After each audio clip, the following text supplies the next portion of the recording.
Next I want to add in another clip to my track, so I'm going to click and drag that. Click down there. Now I can transition between these two. At the moment there is no transition, it's just going from one to the other. So if I click on transitions over here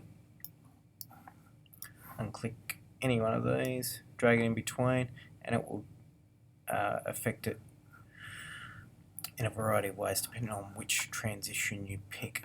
You can also double click on the transition, make it last for longer if you wish. Now once you've got your footage there, make sure you set it up how you want it. So if I take the audio here and make that quiet, I can now put in my music track or my title. So let's do the title first. So if I click and drag my title down here, I'll change this to iMovie.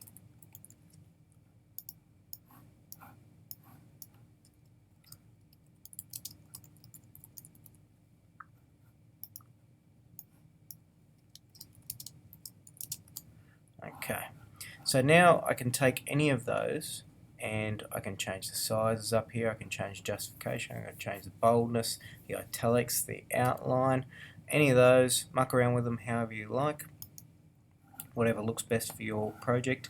There's all sorts of titles here, there's scrolling credits at the end, there's everything. So if you just want to click and drag those on, see what they're like, you can make them last for longer by clicking and dragging this out as well.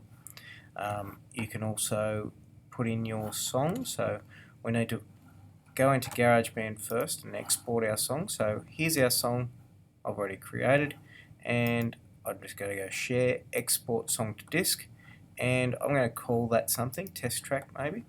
Now down the bottom, I'm saving that to my desktop. Down the bottom I've got different types of what are called codecs. It doesn't really matter which one you choose, they'll all work, but MP3 is fine. If I click export,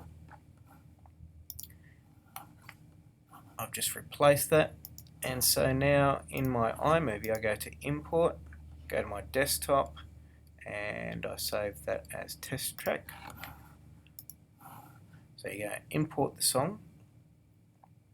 Now once you've imported the song, we're going to drag it down to the timeline and put it underneath our other parts. So we need to select it all, click, drag down the bottom here, and now we've got our song. This track should be quiet.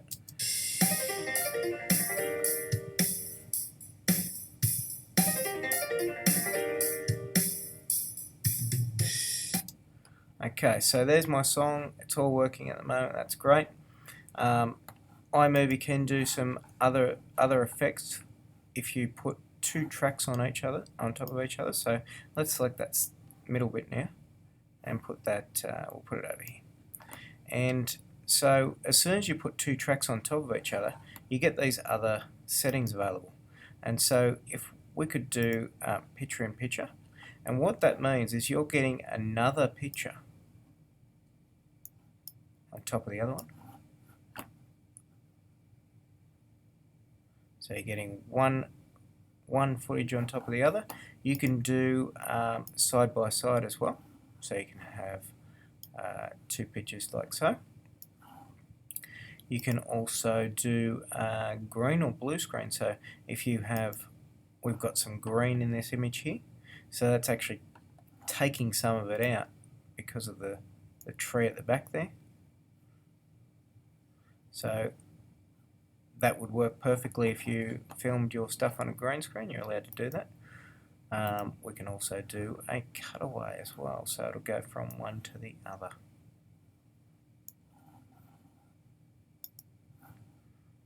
Have to change the opacity. Okay, so we can fade it. So there's our cutaway. So they're the basic processes that you can achieve inside of iMovie. You can also put in maps as well, but it's pretty much all we need to do. Change the speed, change the look of things, put some titles on, insert our audio track, and do some green screening if you wish, and some layering of video. Now iMovie will only do 2 layers, so they're the only options that you've got. Apart from that, enjoy making your movie.